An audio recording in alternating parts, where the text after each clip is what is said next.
ዮሐንስ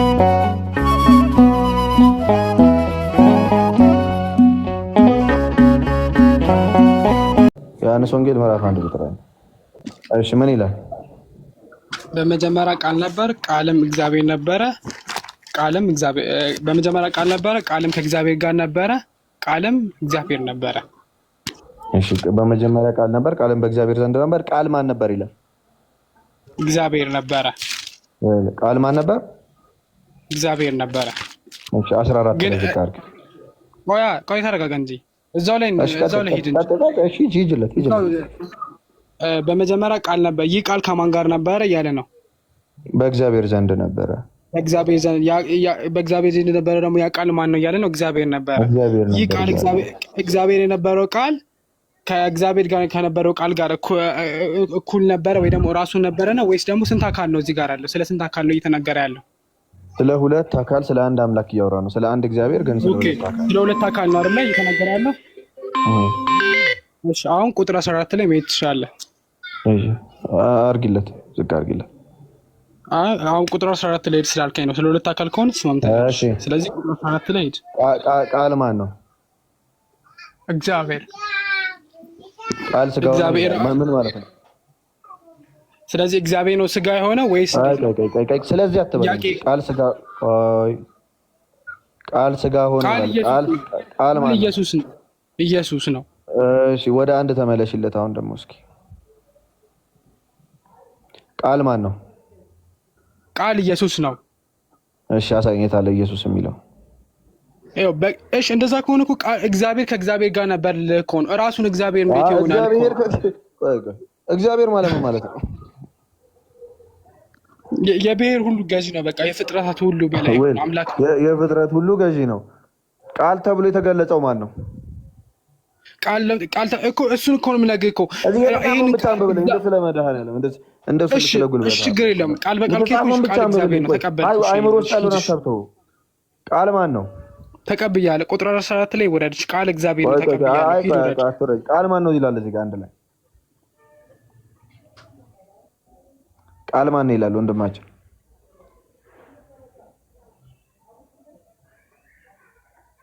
ላይት ክሮስ መብራቱ አሻግሬ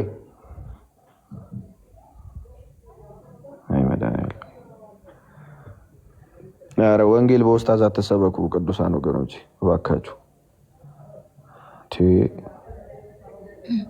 እኔ ግን የቀድሞ የመጀመሪያው ላይ ገርሞኛል። አማርኛ የማያውቅ ካልሆነ በቀር እርሱም ተብሎ የሚነገርለት እኮ ቀድሞ ለተነገረለት አካል ነው። አይዛ በጣም ተጽዕኖ ያመጣል። ባይዘው ትንሿ እዛ ቁጭ ብለው አሉ ከሌላ ሃይማኖት ሆኖ መጽሐፍ ቅዱስን ቁጭ ብለው ሲተነትኑ የሚውሉ ይሄ እኮ እንትኑ እኮ ማለት የተሰጠው ልክ ኢየሱስ አምላክ ነው ስታያቸው፣ ኦኬ ሙሴም እኮ አምላክ ተብሏል፣ እንትና እኮ እንደዚህ ሆኗል ምናምን ብለው ማለት ነው። በቃ እያንዳንዱን የእግዚአብሔርን ቃል እንደዚህ በማጣመም የሚውሉ እና ያችን ይዞ አይምሮ ውስጥ አሁን ጠቅጥቆ ነው የመጣው እና እሱን አሁን እየነገረን ያለው እንጂ አሁን ሳነብለት በመጀመሪያ ቃል ነበር ማን ነው ስለ ኢየሱስ ነው። እውነተኛም ቦር አብ ነው ይለኛል። አብ የሚል የለም አሁን እዛ ላይ አብ ነው ይላል። ለምን የሆነ ቦታ የተነገረች የሆነ ነገር አለች፣ ያቺን ነው ሪፍሌክት ለማድረግ የመጣው። ቴንኪው ትንሿ በመሀል ገባው ይቅርታ። ትንሽ አንቺ በጣም እንደ እናት እያወራሽው ስለነበረ እኮ በጣም እያባበልሽው ስለነበረ ልጁ ደግሞ እንደዛ ቀኑ ሙሉ ነው የሚጨቃጨቅሽ እንደዛ ነው። ኢየሱስ ያለው ፓርት ያ ትክክል ነው። ኤርሚም እኮ የጠየቀው ግን ቃልም እግዚአብሔር ነበር የሚለው ነው እንጂ አይ ኢየሱስን እግዚአብሔርነቱን ክዶ ከእግዚአብሔር አውጥቶ ኢየሱስ ስላለ ነው እንጂ ኢየሱስ ስለለው ነው እኮ መጨረሻ ላይ። ግን እዚህ ጋር መጀመሪያ ላይ ያለችውን ኢየሱስ ካለ ከታች ሚስሊድ ሊያረግ ያሰባት ሐሳብ አለች። እኛ አሁን ኢየሱስ እግዚአብሔር ብለን ስለምናምን ኢየሱስን ብንል እግዚአብሔርን ብንል ለወጣ ያመጣ። አሁን እሱ ግን እዚች ጋር በመጀመሪያ ቃል ነበር የምትለው አፓርት ላይ ኢየሱስ ነበረ ካለ ከእግዚአብሔርነቱ ነጥሎ ነው ኢየሱስ ነበር የሚለው። ከዛ አንጻር ነው። በቃ ይመቻችሁ። ትንሿ አለው ከታች እየወጣው ነበር ነው መጀመሪያ። ይመቻችሁ። ርዕሳችሁ ተቀየረ መሰለኝ። ሙስሊሞች ደግሞ ምን ብለው እንደሚረዱት ታውቃለህ? የእግዚአብሔር ንግግር ነው ይላሉ፣ የተስፋ ቃል ነው ይላሉ። የማይሉት የለም። የኔ መጽሐፍ ቅዱስ ጥቅስ ይኸው እየላከ ነው። አስገባው ሲስ አስገቡት። ህይወታችሁ እየላከ ነው። ኤርሚ ቴንኪው። እንግሊዝኛው እኮ ጠፍቶት አይደለም እሰማለሁ ጋይስ። እሰማለሁ። ያሰማል። አስገባው ልጁን መጥቷል። ታብታብ አይደረግ እዚህ ቤት ወይ እንትን አይል አያውቁ ነው ትንሽ ይወራበት ይችላል። እምነቱ ምንድን ነበረ ልጁ? እምነት የለኝም ብሎ ነው የመጣው። ግን እምነቱ ኢየሱስ እግዚአብሔር አይደለም። እስኪ ይሄን ጥቅስ እንዴት እንደሚረዳው ማወቅ ፈልጋለሁ። ማለት ግልጽ ስለሆነ ይሄን እንዴት እንደሚረዳው ቢነግረን በዛው። ይሄን በትክክል ካልተረዳ በቃ ልጁ አማርኛ አይችልም ብዬ ደመድማለሁ። ይሄ አንዴ ይቅርታ እዛው ላይ ዮሐንስ አንድ አይደለ ፈልጌ እኮ እዛው ላይ እንወያይ። አዎ ለኤርሚሽ ግን ኤርሚ የለም ወጣ እንዴ? እኔ የምልህ ላይት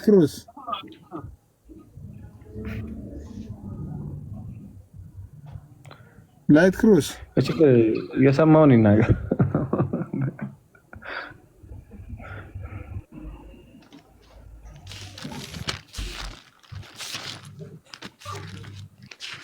ይሄው ኤርሚ ማለ ቀጥል ወንድማችን ሰው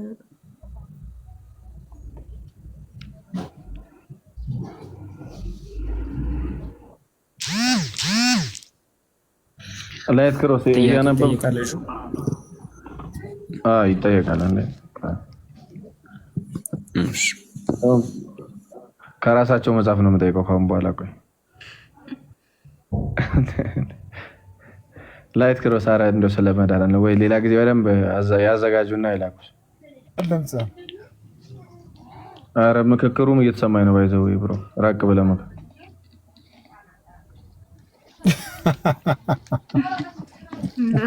ራሱ ለምን አያናገረኝም? ሰውየው ማን ነው? ድምጽ ይሰማል። ራሱ ሰውዬ ካብሮ ያለው ሰው ያለ እሱ ያናገረኛል። አንተ ጠራው። እሺ በቃ አሁን ድምጽ እኛ ያንተ ድምጽ ካንተ በኋላ ያሉ ድምጾች እኮ ይሰማል። አውቀህ ነው አንተ ድምጽ ይሰማል ምናምን የምትለው። አይ እንትን እያለ ነው ሌላ ሰው ለምን ባስተርጓሚ ጠራው። ችግር የለም።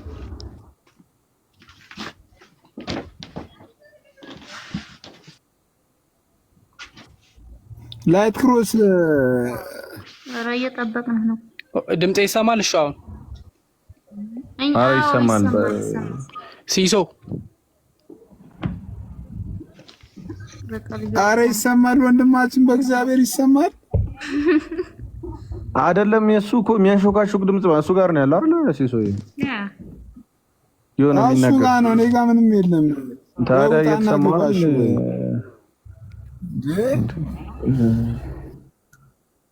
እኔ ደግሞ ምን መሰለህ ኤርሚ፣ እንግዲህ ላይት ክሮስ ብሎ እንግሊዘኛ አልችልም ማለት ብዙ እንግዲህ እና ካልሆነ በእንግሊዘኛ ለምን እንግሊዘኛ እኮ ግልጽ ስለሆነች እኮ ነው።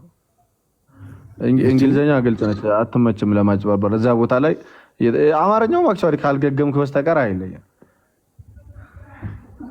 ገና እንግሊዘኛው ቀጥታ ይቺ ምናልባት ይቺ ነጠላ ሰረዟ ከብዳው ከሆነ በእንትን በኮማ ይሻላል ብዬ እንጂ ይሄ እኮ ቀጥታ ቋንቋ ነው እኮ አውዳዊ ፍቺ ምናምን ብለህ ብትገገም ይትሶኬሽ። እንደ ወጂዎቹ ሞዳሊስቲክ ብትሆን የሌላ ሀገር ብትሆን አንድ ነገር ነው። ይሄ ግን ግልጽ እኮ ዮሐንስ መልክ ላይ የተቀመጠው ግልጽ እርሱ እያለ ሌላ እንትን ማለት አረ ላይት ክሮስ መጣ እርሱ የሚል አረፍተ ነገር ሲጀምር ቀድሞ ለተነገረለት አካል እኔ እኮ እዚህ ጋር ገጽ ተላኩም የኔ ምልክት ይታየኛል፣ ግን ያወራው ነው ጭራሽ ድምጽ አይሰማም። እሺ ላይት ክሮስ መጣለ ልቀጥልሽ። አሁን ወደ ስራም ልገባ ስለሆነ ነው ልቀጥል።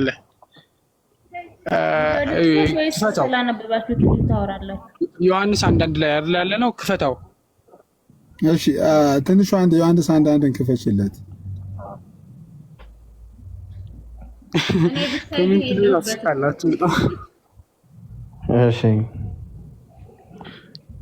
እሺ ቃል እግዚአብሔር መጽሐፍ ቅዱስ ታምናለህ አይደል ወንድሜ?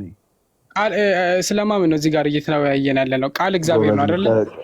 አዎ ቅድም አንተ ነው ያልከው አይደለ? ያልከኝ ስለሆነ ይላል መጽሐፉ ይላል። ቃል እግዚአብሔር ነው አይደለ? ቃል እግዚአብሔር ነው አይደለ? አዎ ይላል ዮሐንስ ቅዱስ ዮሐንስ በጻፈው ቁጥር 14 ላይ ስጋ የሆነውም እግዚአብሔር ነው። እውነት ነው። በደንብ እንዴ እናም ነው ስጋ የሆነውም እግዚአብሔር ነው። እሺ ስጋውም ኦኬ ስጋ የሆነው እግዚአብሔር ከሆነ ኢየሱስ ተብሎ ነው ወይስ ደግሞ እግዚአብሔር ነው የተባለው? ቀድሞ እግዚአብሔር መሆኑ ከተነገረህ በኋላ ያ እግዚአብሔር መድኃኒት ሲሆን ኢየሱስ ተብሎ ተጠራ። ያ እግዚአብሔር መድኃኒት ሲሆን ለምንድን ነው ኢየሱስ የተባለው? ያ እግዚአብሔር ለምሳሌ በብሉይ ኪዳን ምን ተብሎ ነው የተጠራው? ኧረ ቆይ ጥያቄ ብቻ መልስልኝ አንዴ። ቆይ ሌላ ጥቅስ ሰጥህ ከሆነ ጥያቄህን ዝም ብዬ የሆነ በ3 ፊደል በ4 ፊደል ነው መልሰው እስኪ ስጠኝ። ለዛ እኮ ነው አዳምጥ። ቁጥር 18 ላይ እኮ የማያስማማን ቃል ስላለ እኮ ነው። ገባህ? እግዚአብሔር እሺ ልንገርህ አንዴ ኤድፋይል አድርግልና እኔ ከዛ ትቀጥላለህ።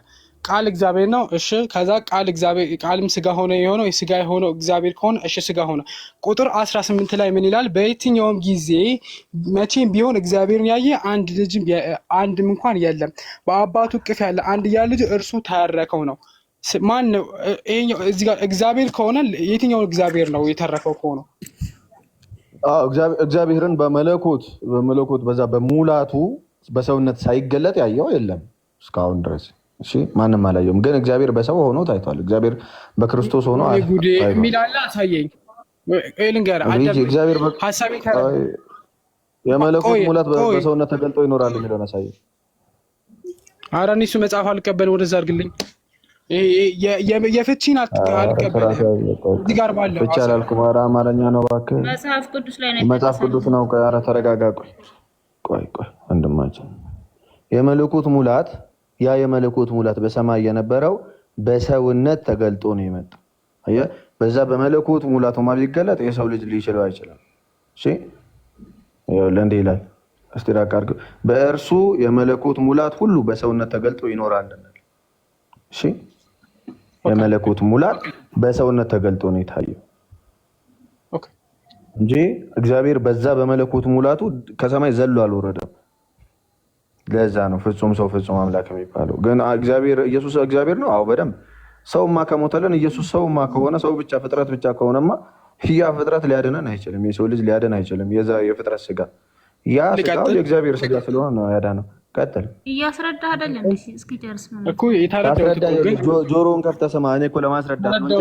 አሁን እንደዚህ የተረዳው እኮ እግዚአብሔርን ማንም ሊያየው አይችልም። ምክንያቱም እንኳን እሱ ሙሴም አላየውም እኮ አይደለ እንዴ? ምክንያቱም ፊቴን አይቶ ማንም ሊድን የለም ነው የሚለው። እኔ ያየ አብን አየ የሚለው እንደማውጭ እንጂ እኔ ያየ አብን አየ። አንዴ ቆይ ሌላ ጥቅሳት ስለዚህ እናውራ እንዴ? የምታወራውን ነገር ታዲያ እዚሁ እናውራ ማለት እዚሁ ወገብ ካንተ ጋር አዝሙር ልነጋገር እንዴ? በእግዚአብሔር ቃል ነው ማለት ልጠይቅህ እኮ ነው አይደለ? እኔ ስላልገባኝ ልጠይቅህ እኮ ነው ወንድሜ። እኔ ስላልገባኝ እኮ ልጠይቅህ። ጆሮን ክፈት ብሮ፣ እየጠየቅህ ስለሆነ ጆሮን በደንብ ክፈት። እሺ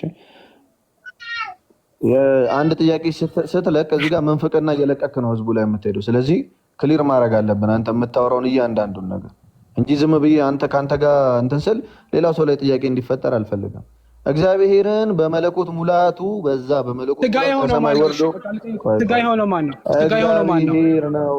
ስጋ የሆነው ማን ነው? በቃ እኔ ድርቅ ያለ ጥያቄ ነው አይደል የፈለከው? ስጋ የሆነው ማን ነው? እግዚአብሔር ነው። ስጋ የሆነው ማን ነው?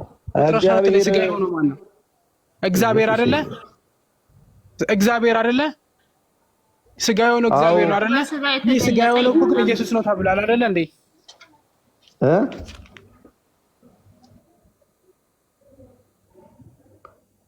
ስንት አይነት እንትን ያለው በጌታ ይሄ ባላንዱር መሸለም አለበት። እንትን ነው ኤርሚ ያልገባው መሰለኝ እኮ አሁን ኢየሱስ ክርስቶስ ታይቷል እግዚአብሔር አልታየ ምናምን የሚለው እኮ ያልተረዳው ነገር ምንድነው? ኢየሱስ ራሱ እንደማይታይ በመለኮቱ ኢየሱስ ክርስቶስ ራሱ ታይቶ እንደማይታወቅ አልገባው።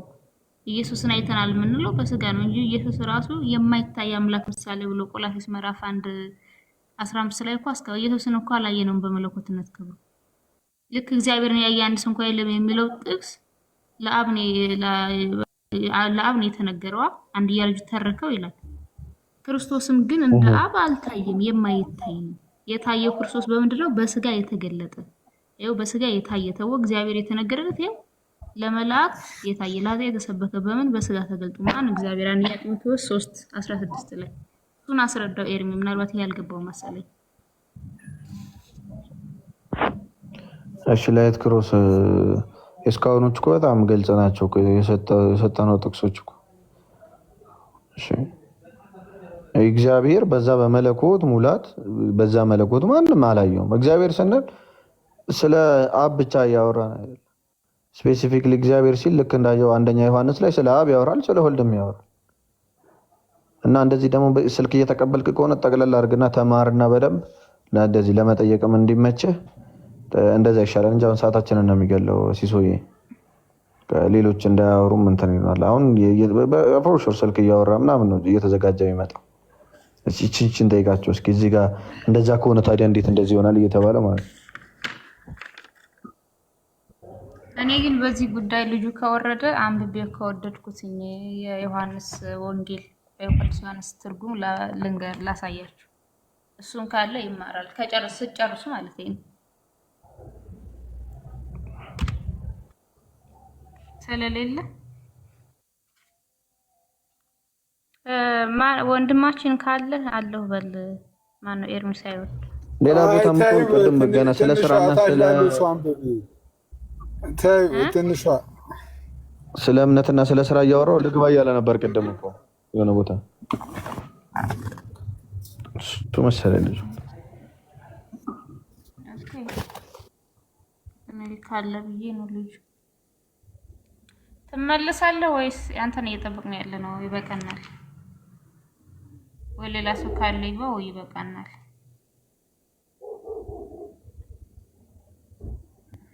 ሃይላይት ክሮስ አይደለ?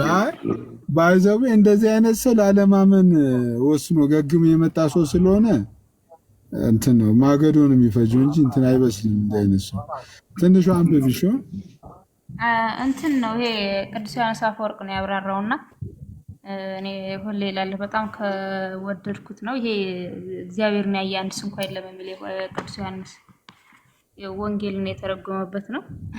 እና ምን ብሎ ነው የሚናገረው? እንዲህ ይላል ይታያችሁ ከሆነ ማለት ነው። እዚህ ምን ይላል? መቼም ቢሆን እግዚአብሔርን ያየ አንድስ እንኳን የለም አለ። ሐዋርያው ይህን ከምን ጋር አገናኝቶ እንዲህ አለ። የክርስቶስን ታላቅ የሆነውን የጸጋ ስጦታዎች ከነገረን ጸጋው በሙሴ በኩል ከተሰጠው ጸጋ ጋር እጅግ ሰፊ ልዩነት እንዳለው ከመላእክት በኋላ ይህንን ልዩነት ሊያስረዳ የሚችል በቂ የሆነ ምክንያት እንድናገኝ እንዲህ አለ። ሙሴ ባሪያ እንደመሆኑ ምሳሌውን ያገለግል ነበር። ክርስቶስ ግን ጌታና ንጉሥ እንዲሁም የንጉሥ ልጅ እንደመሆኑ የሰጠን ጸጋ እጅግ ታላቅ ነው ይልና እርሱም ከአብ ዘንድ የነበረ እግዚአብሔር እንዲሁ የዘላለም እንትን ላይ ልጅም ክብሩን እንደዚህ ይላል። እርሱም ከአብ ዘንድ የነበረው እግዚአብሔር እንዲሁም ለዘላለም እንዲህ ሆኖ እንደሚኖር ሊያስረዳ መቼም ቢሆን እግዚአብሔርን ያየ አንድስ እንኳን የለም አለ። የዚህ ቃል ትርጉም ምንድን ነው? ነብዩ ኢሳያስ እግዚአብሔርን በረጅምና ከፍ ባለ ዙፋን ላይ ተቀምጦ አየሁት፣ የልብሱም ዘርፍ መቅደሱን ሞልቶ ነበር ይለናል። እንዴት እግዚአብሔርን ያየ አንድስ እንኳን የለም ሊል ቻለ? እንዴት ሊሆን ይችላል ብለን ልንጠይቅ እንችላለን። ዮሐንስ እንኳ ክብሩን ስላየ ኢሳያስ ይህን አለ ስለ እርሱም ተናገረ ብሎ መስክሯልና ዮሐንስ ወንጌል ምዕራፍ 31 ላይ መሰለኝ። ሕዝቅኤልስ እርሱን በኪሩቤል ጀርባ ላይ በነገራችን ላይ ይሄ ሙስሊሞችም ጥያቄ ስለሆነ ምን ይላል? ሕዝቅኤልስ እርሱን በኪሩቤል ጀርባ ላይ ተቀምጦ አልተመለከተውምን? ሕዝቅኤል ምዕራፍ 1:10 ላይ ዳንኤልስ ዙፋኖች እስኪዘረጉ ድረስ አየው፣ በዘመናት የሸመገለው ተቀመጠ፣ ልብሱም እንደ በረዶ ነጭ፣ የራሱም ጠጉር የት ነበር? ዳንኤልም ዙፋኖቹም እስከዘረጉ ድረስ አየሁ፣ በዘመናት የሸመገለ ተቀምጦ፣ ልብሱም እንደ በረዶ ነጭ፣ የራሱም ጠጉር እንደ ጥሩ ጡጥ ነበር፣ ዙፋኑም የእሳት ነበልባል ነበር፣ መንኮራትቶች ነድ እሳት ነበሩ ብሎ አልተረጎመምን? ዳንኤል ምዕራፍ 7 ከቁጥር 9 ላይ ሙሴም እባክህ ክብርህን አሳየኝ አላለውምን? ዘጸአት ምዕራፍ 33:18 ላይ እንዲህ ይላል፣ ያዕቆብ እግዚአብሔር የሚለውን ስም ያገኘው ከእርሱ አይደለምን? እስራኤል የሚለው ቃል ትርጉምስ እግዚአብሔርን ያየ ማለት ነውና ሌሎች እርሱን አይተውታል ተብሎ በመጽሐፍ ቅዱስ ላይ ተጽፏል። እንዴት ታዲያ ዮሐንስ መቼም ቢሆን እግዚአብሔርን ያየ አንድስ እንኳን የለም ይለናል? በዚህ ቃል እነዚህ ሁሉ በሚረዱት መጠን ለእነርሱ ሲገለጥላቸው እንጂ የማይታየውን ባህሪውን አይተው አይደለም። የእርሱን ባህሪ መለኮቱን የተመለከተ ቢሆን ኑሮ የተለያየ መልክና ምሳሌ ወይም በውስን አካል ባላዩት ነበረ። መቀመጥ፣ መነሳት፣ መሄድ ለመለኮት ባህሪ የሚነገር አይደለም። እነዚህ ሁሉ በአካል ለተወሰኑ ፍጥረታት የሚነገሩ ናቸው እንጂ። እንዲያ ከሆነ እንዴት ወልድ ብቻ ሊያውቀው ቻለ? ነቢያት በምሳሌ እርሱን ስለመመልከታቸው ራእይንም አብዝቻለሁ፣ በነቢያት እጅ ምሳሌዎችን አውጥቻለሁ፣ ትንቢተ ሆሴዕ ምዕራፍ 12:11 ላይ በማለት ተናግሯልና ብለን ልንጠይቅ እንችላለን። ይህን ማለት እኔ ራሴን በምሳሌ ገልጬላችኋለሁ፣ እውነተኛ ባህሪዬን አልገለጥኩላችሁም ሲል ነው እንጂ። ነገር ግን ልጁ እግዚአብሔር ወልድ በስጋ እንደመገለጡ መጠን ከቀድሞ ጀምሮ የእግዚአብሔርን አካል እነርሱ በሚረዱት መጠን እንደሚያሳያቸው ሊያዘጋጃቸው እንደነበር መረዳት እንችላለን። ነገር ግን እግዚአብሔርን በባህሪ አላዩትም፣ ነቢያትም፣ መላእክትም፣ የመላእክት አለቆችም። እነርሱን ብትጠይቋቸው ክብር ለእግዚአብሔር ለአርያም ይሁን፣ ሰላምን በምድር ለሰውም በጎ ፈቃድ ይሁን ከማለት በቀር ባህሪውን በተመለከተ አንድም ተመልክተነዋል ብሎ መልስ አይሰጧችሁም። ከኪሩቤል ወይም ከሱራፌል ስለ ባህሪው መለከቱ አንዳች ነገር ልታውቁ ብትችሉ እነርሱ የእርሱን ቅድስና ሚስጥርና የሚናገረውን መዝሙር ቅዱስ ቅዱስ ቅዱስ የሰራዊት ጌታ እግዚአብሔር ምድር ሁሉ ከክብር ተሞልታለች እያሉ ከመዘመር ውጪ አይሰጧችሁም። ስልጣናትን ብትጠይቋቸው የእነርሱ ተግባር እርሱን ማመስገን እንደሆነ ይመልሱላቸዋል። ዳዊት በመዝሙሩ መልአክ ሁሉ አመሰገኑት፣ ሰራዊትን ሁሉ አመሰገኑት በማለት ያረጋግጥላቸዋል። ነገር ግን ልጁና መንፈስ ቅዱስን በተመለከተ እንዴት የተፈጠረ ፍጥረት ያልተፈጠረውን ሊመለከተው ይቻለዋል ብሎ ይጠይቃል። የተፈጠሩ ረቂቅ የሆኑ መናፍስት ክብርን ማየት ያልቻለ ሰው እንዴት ባህሪውን ረቂቅ ያልተፈጠረውን ማየት ይችላል? ስለዚህ ቅዱስ ጳውሎስ የዮሐንስን ቃል በማጽናት አንድስ እንኳ አላየውም ሊያየውም አይቻለውም ብሎ አጽንቶ ጽፎልናል። አንደኛ ጢሞቴዎስ ምዕራፍ 6:16 ላይ ይህ ባህሪ ታዲያ የአብ ብቻ ነውን ይላል። ያለመታየት ማለት ነው። ይህ ባህሪ ታዲያ የአብ ብቻ ነውን? የወልድ አይደለምን? ኦኬ፣ የወልድ አይደለምን? እንዲህ ከማሰብ የራቅን እርሱ ያርገን። ይህ ባህሪ የወልድም ነው፣ አለመታየት ማለት ነው። በመለኮቱ እንግዲህ ክርስቶስ ኢየሱስ የሚታይ አይደለም። ስለዚህ ይህ ባህሪ የወልድም ነው። እንዲህ ስለመሆኑ ቅዱስ ጳውሎስ ስለ እርሱ የማይታይ አምላክ ምሳሌ ነው ቆላስይስ ምዕራፍ 1:15 ላይ ብሎታልና። እንግዲህ እርሱ የማይታይ አካል ምሳሌ ከሆነ እርሱ ራሱ የማይታይ ሊሆን ግድ ነው። እንዲህ ከሆነ እርሱን ምሳሌ ልንለው አይቻለንም። ቅዱስ ጳውሎስ እግዚአብሔርን በስጋ ተገለጠ ሲል አታድንቅ፣ አንደኛ ጢሞቴዎስ ምዕራፍ 1:16 ላይ። ምክንያቱም የተገለጠው በስጋ እንጂ በባህሪ መለኮቱ አይደለም። ቅዱስ ጳውሎስ እርሱ የማይታይ አምላክ ስለመሆኑ ሲናገር ለሰዎች ብቻ አይደለም አለ።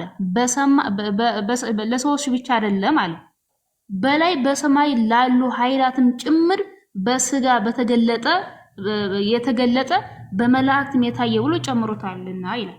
ስለዚህ ክርስቶስ ኢየሱስንም ቢሆን በመለኮትነት ክብሩ ሰው አይደለም መልአክ ራሱ አይተውት አያውቁም። ለመላእክት እንኳን የታየው ስጋ ከሆነ በኋላ መሆኑ ከዚያ አስቀድሞ እርሱን ፈጽመን እንዳልተመለከትን ማረጋገጫ ምክንያት እርሱን በባህሪ ተመለከቱ የሚል አንድ ስፍራ ተጽፎ አታገኝም። ስለምን ታዲያ ከነዚህ ከታናናሾቹ አንዱን እንዳትንቁ ተጠንቀቁ። መላእክቶቻቸው በሰማያት ዘወትር በሰማይ ያለውን የአባቴን ፊት ያያሉ እላችኋለሁ ማቴዎስ ምዕራፍ 18:10 ላይ ብሎ ጌታችን ተናገረ ብሎ የሚጠይቅ ካለ እግዚአብሔር ፊት አለውን? በሰማይ የተወሰነ ነውን? እንዲህ ብሎ የሚከራከር አእምሮ የተቀማ ሰው ማን ነው? ስለዚህ የቃሉ ትርጉም ምንድነው? እርሱ ልበ ንጹሃን ብፁዓን ናቸው እግዚአብሔርን ያዩታልና ማቴዎስ ወንጌል ምዕራፍ 5:8 ላይ እንዲል እኛ በምንረዳው መጠንና ህልውና በተመለከተ ባለን ግንዛቤ ልክ ማወቃችንን ሲያስረዳ ነው ይላል። ስለዚህ ኢየሱስ ክርስቶስም ልክ እንደ አብ እንዳልታየ እንደማይታይም ይልቅም ደግሞ የታየው በመገለጥ በስጋ እንደሆነ መላእክት ራሳቸው እግዚአብሔርን በመለኮትነት ክብሩ እንዳላዩት ይተረጉማል ማለት ነው። ጥቅሶችን እየጠቀሰ ነው እንዳያችሁ ቅዱስ ዮሐንስ አፈወርቅ የመጽሐፍ ቅዱስ ጥቅሶችን እየጠቀሰ ነው ያስቀመጠው። ስለዚህ ይሄ ወንድማችን እግዚአብሔርን ያየው አንድ ስንኳ የለም ብሎ የተናገረው ክፍል ላይ የክርስቶስን ራሱ በመለኮትነት ክብሩ ያየው ፍጥረት የለም፣ ሊያየውም አይቻለውም ማለት ነው። ቴንኪው ስላዳመጣችሁኝ። ትንሿ የእግዚአብሔር አክብረን ቃሉ ተፈማለን። ሲሶዬ በቃ ይመቻችሁ። ብራዘር ማብራት ቴንኪው ኤርሚ፣ ትንሿም ቴንኪው፣ ሁላችሁም ቴንኪው። ወዳችኋለሁ። ይመቻችሁ። ቴንኪው ኤርሚ፣ እግዚአብሔር አክብርልን። ሁላችሁንም ቴንኪው።